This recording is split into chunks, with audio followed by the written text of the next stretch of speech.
Bonjour à tous, j'espère que vous allez bien. Alors, on va bientôt arriver en juin, donc déjà ça c'est quand même une grosse news. Voilà, Victor Ferry Business and News, premier sur les news. Ouais, donc en fait ça veut dire qu'on va... Je suis désolé, c'est nul. Bref, ça veut dire qu'on va bientôt atteindre le... Ça veut dire qu'on va bientôt atteindre le milieu de l'année et du coup c'est un bon moment pour réévaluer les objectifs et donc je sais pas si vous vous en souvenez mais au début de l'année je vous avais dans une vidéo fait part de mes objectifs financiers pour cette année. J'en avais deux et donc on va faire le point pour savoir est-ce qu'on est en bonne voie pour les atteindre ou pas, peut-être que ou pas, et c'est ce qu'on va voir maintenant. Allez, bim, on se retrouve dans mon courtier. Alors la première chose c'est que je pense que c'est une assez bonne idée de se fixer des objectifs. Alors je me fixe pas que des objectifs financiers dans une année évidemment, je me fixe aussi des objectifs en termes de compétences, je me fixe aussi des objectifs en termes de revenus.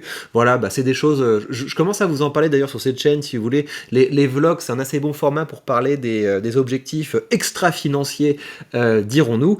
En tout cas, en termes d'objectifs financiers, vous voyez, j'aurais pu me fixer un objectif en termes de, voilà, j'ai envie d'avoir sur mon portefeuille dépasser la barre, je sais pas moi, des 90 000 euros investis, ce genre de choses. Mais je trouve que ça n'a pas tellement de sens vu ma stratégie de me mettre un objectif en termes de capital investi ou en termes d'appréciation du capital, parce qu'en fait moi je sais pas ce que vont faire les marchés, hein. Je suis pas quelqu'un qui base la réussite de sa stratégie sur le fait qu'il va être capable de savoir dans quelle direction le marché va aller.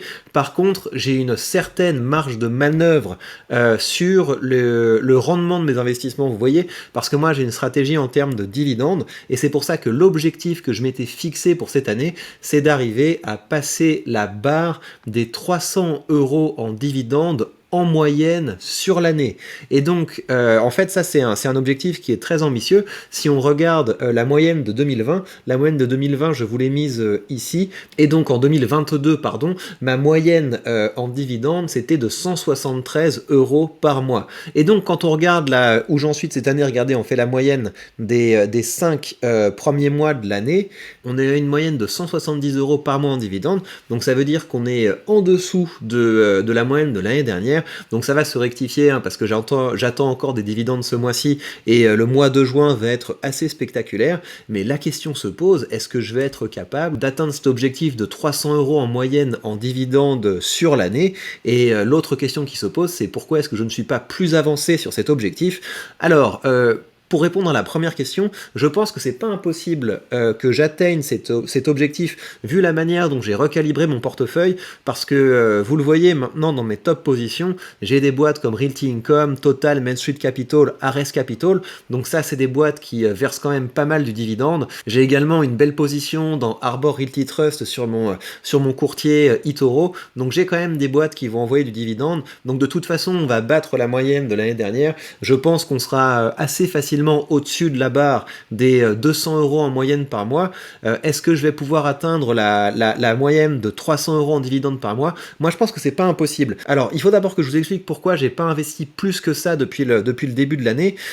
En fait, j'ai décidé de prendre un petit peu plus au sérieux la question de l'épargne, et notamment de l'épargne de précaution, parce que vous voyez, j'ai aussi de l'immobilier physique, et quand on commence à avoir un petit peu d'immobilier physique, ça devient important évidemment, il y a une partie des loyers qu'on utilise pour l'entretien des bâtiments, mais il y a des fois des dépenses qui sont un petit peu plus conséquentes et c'est important de se préparer à ça. Donc j'ai commencé à avoir un système d'épargne à la fois pour ça, mais aussi pour anticiper les impôts, certaines factures, certaines dépenses qu'on peut anticiper, etc.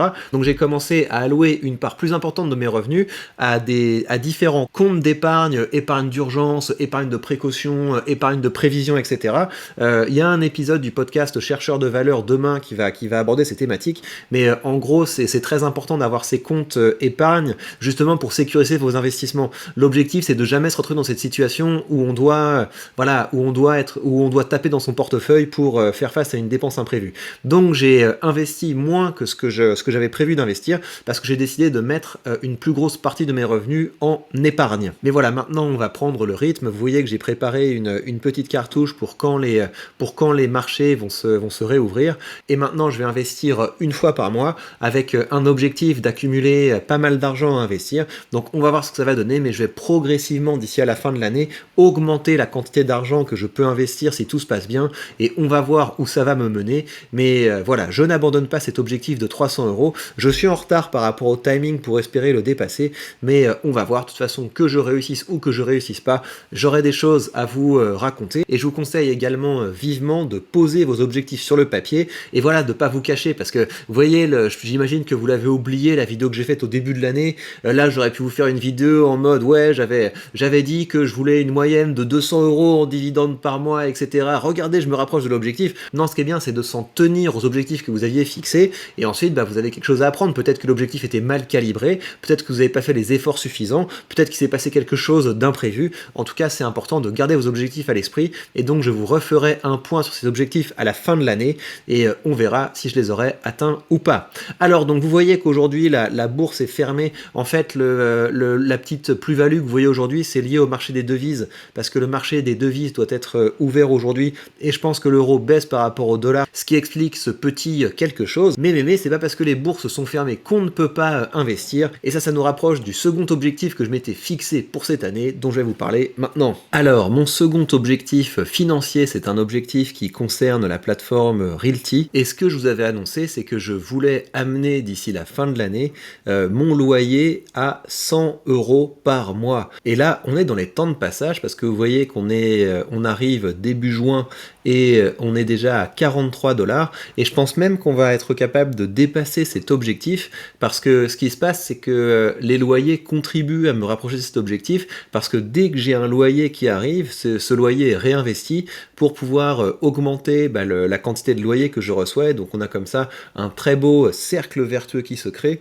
Donc je pense qu'on va être en ligne avec cet objectif, et c'est quand même assez sympa, parce que ça voudra dire qu'à partir de l'année prochaine, si j'atteins cet objectif, eh bien chaque mois j'aurai 2 propriétés supplémentaires qui viendront s'ajouter à ma petite machine à produire de l'argent, à produire du loyer, sans que j'ai à sortir de l'argent de ma poche. Encore une fois, je commence à être agréablement surpris par la vitesse à laquelle ça va sur cette plateforme. J'avais dit que d'ici 10 ans, je pensais que j'aurais un vrai salaire, un vrai beau salaire qui viendrait exclusivement de cette plateforme Realty. C'est possible que ce soit bien avant ça, donc Realty, c'est quand même un partenaire intéressant pour la liberté financière. Et vu qu'on veut être sérieux avec cet objectif, eh bien, on va s'acheter 2 propriétés aujourd'hui. Je voudrais acheter un morceau de cette propriété, vous voyez, je sais que les loyers arrivent quand même dans un petit moment, mais enfin quand même vous avez un rendement de 9,80, vous avez une propriété qui est quand même grosse, quoi. Il y a beaucoup de locataires, donc ça veut dire que vous avez pas mal de sécurité en termes de loyer. Même si vous avez un peu de roulement, bah, vous savez que vous aurez toujours quelque chose qui viendra de cette propriété, donc c'est quand même intéressant.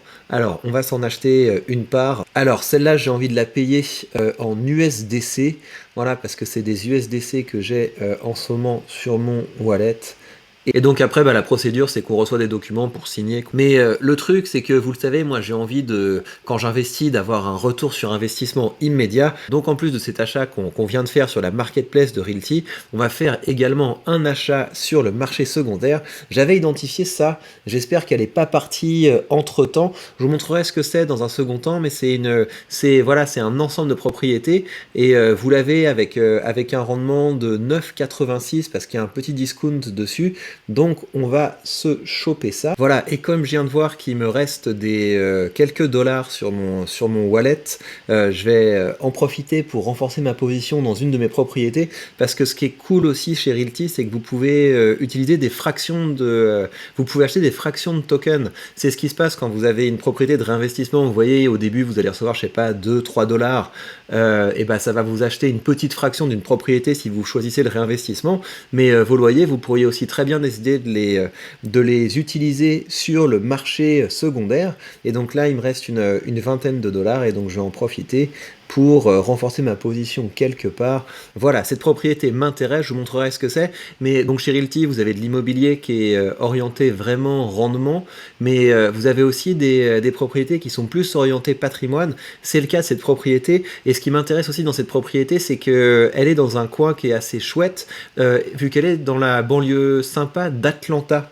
Et donc ça permet de me diversifier géographiquement. Donc je vais essayer d'en acheter un petit morceau. On va mettre le max qu'on peut acheter. On peut acheter voilà, 40% de tokens. Et voilà, la transaction a réussi, donc on va aller voir l'impact sur mes futurs loyers. Alors sachant que le token que j'ai acheté sur la marketplace de Realty, là, je vais pas avoir l'impact immédiat parce qu'il faut d'abord signer les documents de propriété et ensuite dans un second temps on reçoit le token, ça arrive voilà, quelques heures après, c'est pas du tout un souci. Mais c'est pour ça en fait que moi, dès qu'il y a une propriété sur la marketplace, je l'achète parce que ça me permet ensuite de bénéficier des opportunités sur le marché secondaire. Vous voyez, c'est pas impossible que voilà, certaines propriétés que vous achetez, ensuite vous pouvez les retrouver avec un meilleur prix sur le marché secondaire. C'est pas toujours le cas, hein. Des fois vous allez vous retrouver avec des propriétés qui sont vendues beaucoup plus cher, mais c'est pas rare que dans les quelques jours, les quelques semaines où les propriétés ont été vendues, vous voyez des belles affaires sur le marché secondaire, et donc quand vous achetez les propriétés, ça vous permet d'être whitelisté, et du coup vous pouvez en bénéficier comme je viens de le faire ici. Et bien voilà l'état de mon portefeuille après ces emplettes. Vous voyez qu'on est passé à 1,45$ par jour, 10,15$ par semaine, 44$ par mois et 529$ par an. On est bien lancé sur le chemin de la liberté financière grâce à Realty.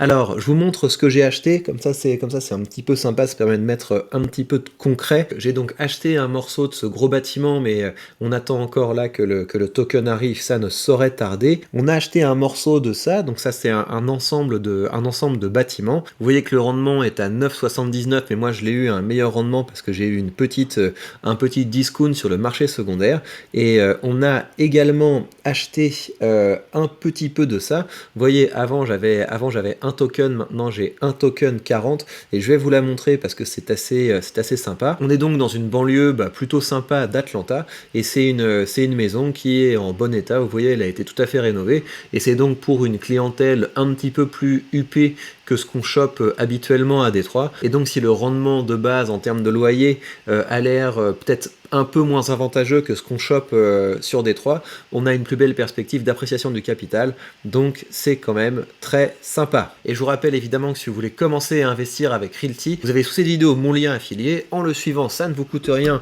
et ça me rapporte un petit quelque chose, ce qui permet de soutenir cette chaîne. On a donc fait le point sur mes objectifs financiers. C'est possible que je les atteigne, de toute façon je vous tiens au courant. Je pense que c'est ça qui est intéressant sur cette chaîne, c'est que je vous embarque avec moi dans mon aventure et je compte sur vous pour en faire de même. Quand vous avez commencé à investir, ou si vous êtes déjà investisseur, n'hésitez pas à créer du contenu pour partager vos stratégies, pour partager votre avancée. C'est très important qu'un maximum de gens commencent à comprendre que la finance est une partie importante de la vie. C'est important que les gens comprennent que c'est quelque chose que tout le monde peut faire. N'importe qui peut commencer à prendre en main sa liberté financière, et plus de gens le feront, plus de l'argent sera bien utilisé pour des belles choses, pour de beaux projets au service de l'économie, et c'est comme ça qu'on peut créer un monde plus riche. Prenez bien soin de vous et à très vite.